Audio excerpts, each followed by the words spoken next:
स्वागत. आजच्या जगात जिथे बर्नआउट आणि एन्झायटी हे शब्द अगदी सर्रास वापरले जातात, तिथे हजारो वर्षांपूर्वीचं एक तत्वज्ञान आपल्याला यातून बाहेर पडण्याचा मार्ग दाखवू शकतं का?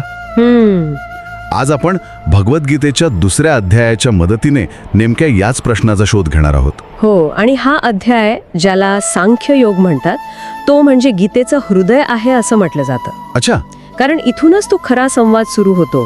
अर्जुनाचा तो भावनिक गोंधळ आणि श्रीकृष्णाचं वैश्विक ज्ञान यांचा संगम इथेच होतो. अगदी. तर आजचा आपला उद्देश हा या अध्यायाचं फक्त भाषांतर करणं नाही, तर त्यातील विचारांना आजच्या काळात तपासून पाहणं आहे. बरोबर. अर्जुनाच्या त्या प्रसिद्ध ब्रेकडाऊन पासून ते स्थितप्रज्ञ या आदर्श संकल्पनेपर्यंतचा प्रवास आपण करणार आहोत. चला तर मग या समुद्रात खोलवर एक डुबकी मारूया. नक्कीच. तर सुरुवात करूया अर्जुनाच्या त्या अवस्थेपासून. युद्धभूमीवर दोन्ही सैन्य समोरासमोर उभी आहेत आणि अर्जुन, जो जगातला सर्वश्रेष्ठ धनुर्धर आहे, तो अचानक शस्त्र खाली टाकतो. तो म्हणतो, मी लढणार नाही. तो रडतोय, त्याचं शरीर थरथर कापतंय, म्हणजे तो पूर्णपणे खचून गेलाय. आणि त्याचा हा गोंधळ म्हणजे ते दुःख खूप महत्वाचं आहे. कारण याच अवस्थेत तो प्रामाणिकपणे स्वतःची मर्यादा कबूल करतो. तो म्हणतो, मला माझं कर्तव्य, माझा धर्म कळत नाहीये. मी तुमचा शिष्य आहे, मला मार्ग दाखवा. ही शरणागती, हे मला कळत नाहीये असं म्हणण्याचं धाडस, हे महत्वाचं आहे. हेच ज्ञानाचं पहिलं दार उघडतं. आजच्या काळातही बघा ना, जेव्हा आपण एखाद्या समस्येत अडकतो, मग ते करिअरमधलं कन्फ्युजन असो किंवा नात्यांमधला गुंता, बरोबर, तेव्हा मला मदत हवी आहे हे मान्य केल्याशिवाय पुढचा मार्ग दिसत नाही. खरंय. आणि या शरणागतीनंतर श्रीकृष्ण जे करतात ते खूपच अनपेक्षित आहे. ते अर्जुनाला सहानुभूतीचे 4 शब्द नाही बोलत. नाही. ते त्याला मिठी मारून शांत करत नाहीत. उलट ते त्याला थोडं खडसावतातच. ते म्हणतात, तू अशा गोष्टींसाठी शोक करतोयस ज्यांच्यासाठी शहाणे लोक शोक करत नाहीत. हो, पण इथेच श्रीकृष्णांची खरी प्रतिभा दिसते. ते एकदा डॉक्टर सारखे आहेत. अच्छा. ते दुःखाच्या लक्षणांवर मलमपट्टी करण्याऐवजी थेट रोगाच्या मुळावर घाव घालतात. आणि अर्जुनाच्या दुःखाचं मूळ आहे अज्ञान. अज्ञान. हो, शरीर आणि आत्मा याबद्दलचं अज्ञान. म्हणून ते त्याला तात्पुरता दिलासा देण्याऐवजी कायमस्वरूपी ज्ञानाचा मार्ग दाखवतात. ते म्हणतात, अरे, ज्यांच्या मृत्यूच्या भीतीने तू खचला आहेस, ते आणि तू, आपण सगळेच तर नेहमीच अस्तित्वात होतो आणि नेहमीच राहू. अच्छा, म्हणजे ते थेट अस्तित्वाच्याच पातळीवर बोलायला सुरुवात करतात आणि मग ते शरीर आणि आत्म्यातला फरक स्पष्ट करतात. अगदी. ते सांगतात की आत्मा हा शाश्वत आहे, अविनाशी आहे. त्याला जन्मही नाही आणि मृत्यूही नाही. आणि शरीर? याउलट शरीर हे तात्पुरतं आहे. ते जन्माला येतं, वाढतं, म्हातारा होतं आणि एक दिवस नष्ट होतं. पण आत्म्यासाठी हा फक्त एक टप्पा आहे. आणि मग ते प्रसिद्ध उदाहरण देतात कपडे बदलण्याचं. हो, की जसे आपण जुने फाटलेले कपडे बदलून नवीन घालतो, तसाच आत्मा एक जीर्ण शरीर सोडून दुसरं नवीन शरीर धारण करतो. हे उदाहरण इतकं सोपं आणि प्रभावी आहे, बरोबर, की ते थेट मनाला भिडतं. बरोबर. आणि या ज्ञानाचा पुढचा टप्पा म्हणजे निर्भयता. कारण भीतीचं मूळ मृत्यूमध्ये आहे, की नाही? हो, अर्थात. श्रीकृष्ण म्हणतात की आत्म्याला शस्त्र कापू शकत नाहीत, अग्नी जाळू शकत नाही, पाणी भिजवू शकत नाही आणि वारा सुकवू शकत नाही. तो अचल, अव्यक्त आणि सनातन आहे. हे एकदा मनावर ठसलं की मग मृत्यूची भीतीच उरत नाही. पण इथे मला एक प्रश्न पडतो.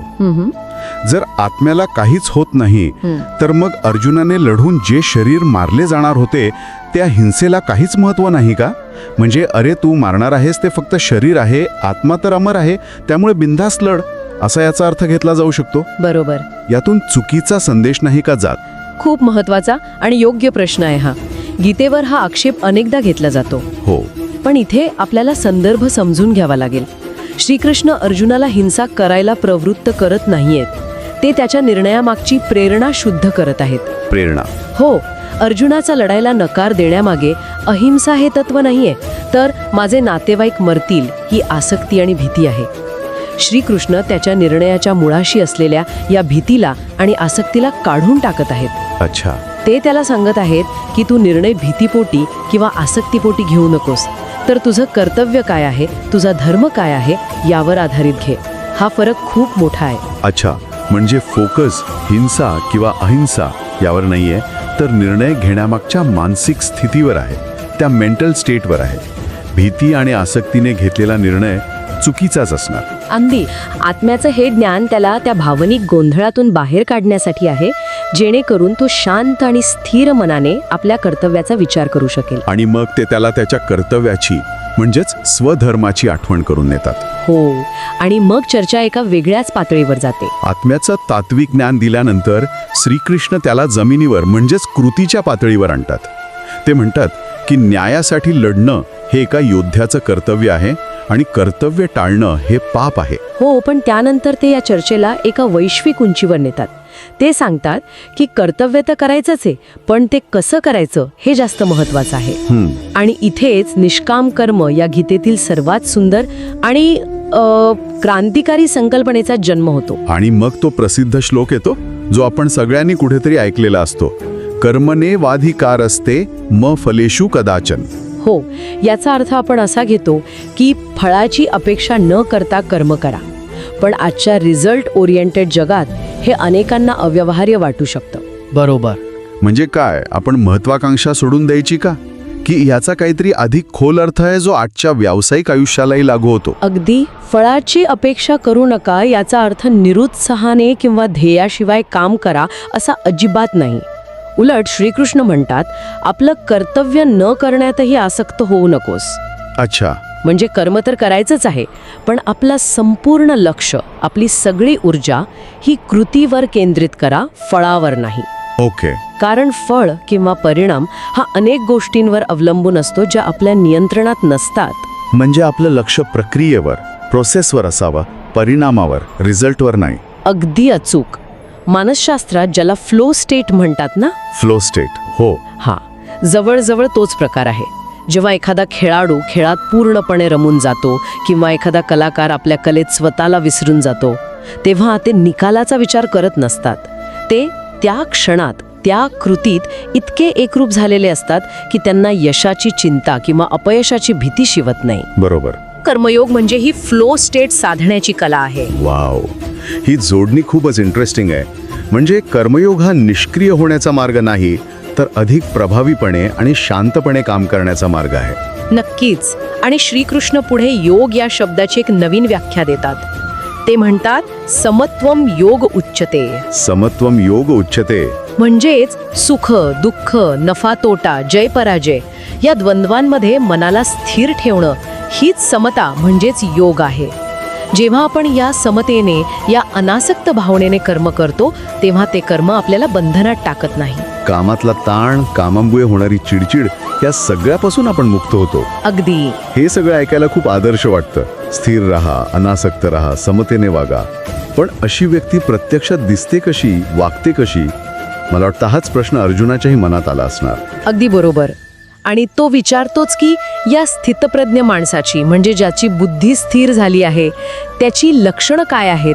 तो कसा बोलतो, कसा बसतो, कसा चालतो? हा इतका व्यावहारिक प्रश्न आहे. हो, आणि त्यामुळे ही सगळी चर्चा तात्विक न राहता आपल्या आयुष्याशी जोडली जाते. आणि श्रीकृष्ण जे उत्तर देतात ते म्हणजे एका आदर्श मानवाचं कॅरेक्टर स्केच आहे. हो, ते सांगतात की स्थितप्रज्ञ व्यक्ती सर्व भौतिक इच्छांचा त्याग करते आणि फक्त स्वतःच्या आत्म्यातच समाधानी राहते. म्हणजे त्याला आनंदासाठी बाहेरच्या कोणत्याही गोष्टीची, वस्तूची किंवा व्यक्तीची गरज लागत नाही. बरोबर.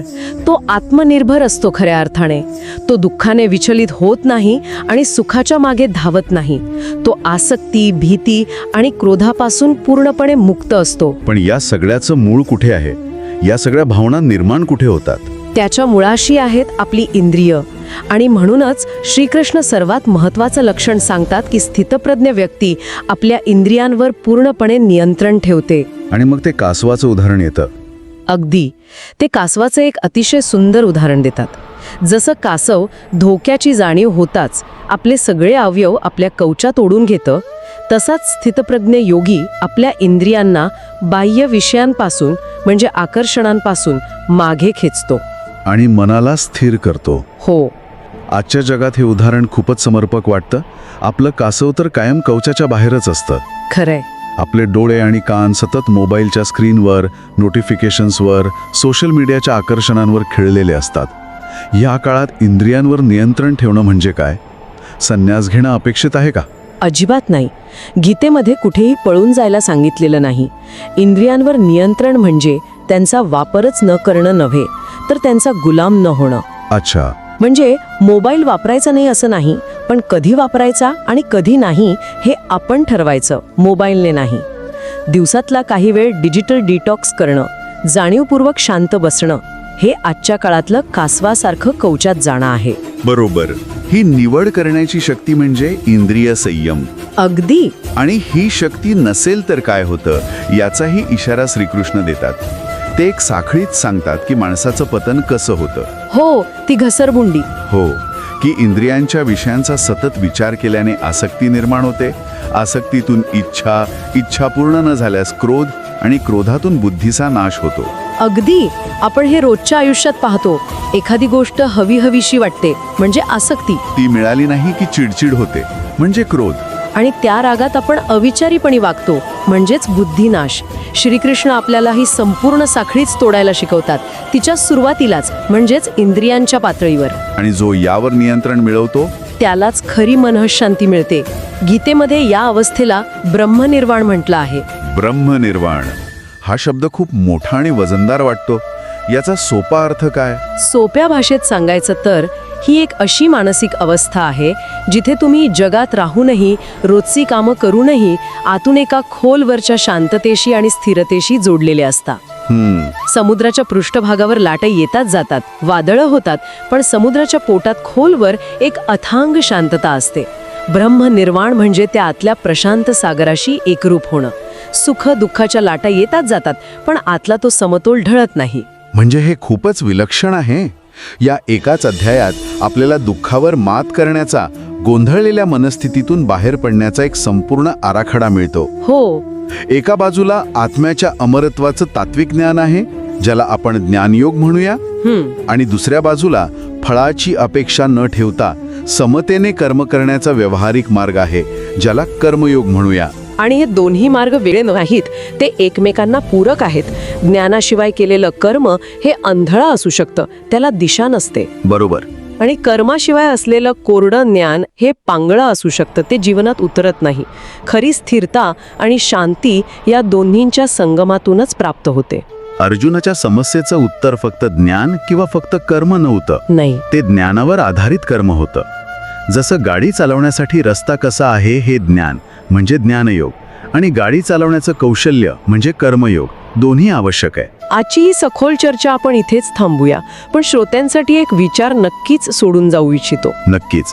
आजच्या जगात जिथे यशाचं मोजमाप सतत परिणामांवरून केलं जातं, मग ते परीक्षेतले मार्क असोत, कामातलं प्रमोशन असो किंवा सोशल मीडियावरचे लाईक्स असोत, सगळीकडे अशा जगात फळाची अपेक्षा न ठेवता कर्म करणं हे तत्व लागू करणं कठीण वाटू शकतं.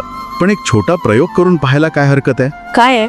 आजच्या दिवसातलं कोणतंही एक लहानसं काम, मग ते ऑफिसचा एखादा ईमेल लिहिणं असो, घरची साफसफाई असो किंवा अगदी जेवण बनवणं असो, ते काम करताना फक्त त्या कामावरच 100% लक्ष केंद्रित करण्याचा प्रयत्न केला तर ते काम कसं होतंय, लोक काय म्हणतील, यातून मला काय मिळेल, हा सगळा विचार बाजूला ठेवून फक्त 15 मिनिटांसाठी त्या कृतीशी एकरूप होऊन पाहिलं तर आपल्या मानसिक अवस्थेत काय फरक पडेल. हा विचार करायला नक्कीच हरकत नाही.